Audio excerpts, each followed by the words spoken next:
SS Esquilino Lloyd Triestino on the 5th of August 1938. Dear Mother, just a line to let you know that we have arrived all intact at Colombo, with the exception of one member of the crew who jumped the ship at port. The trip has gone perfectly so far. We struck the tail end of the monsoon after leaving Fremantle and lost the sun for 4 days, but it has come out with a vengeance, and for the last week we have sweltered in little more than bathing trunks.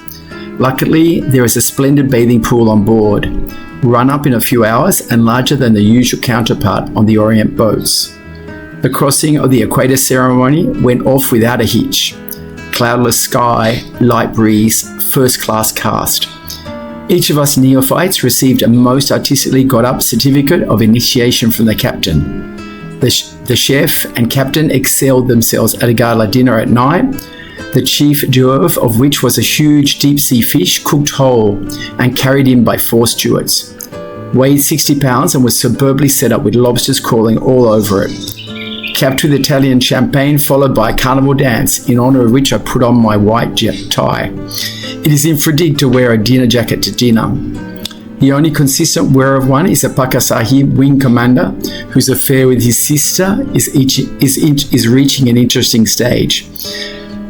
The dance went swimmingly and was capped by a swim. There are some interesting lasses aboard, 2 at least, with a continental education.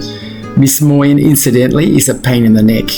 The captain, an unusually charming type, distributed his favours as diplomatically as possible. Ice creams and champagne were served continuously.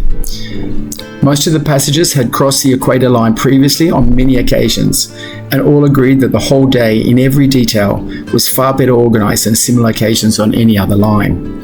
The Italians have a genius for this kind of thing. A couple of interesting passengers were picked up at Fremantle.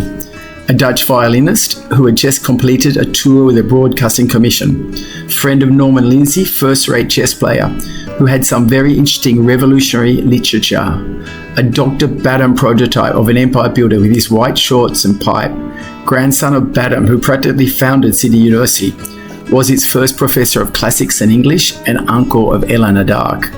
Also, Auntie Nan's note, the West Australian Italian consul, the personality man of the boat. Dark, head and shoulders as far goes above any of his New South Wales contemporaries, and with the most delightful English-speaking voice I have yet heard. Most of the officers of the boat are of the fair variety. At the crossing ceremony, I was charged with, inter alia, having a lean and hungry look.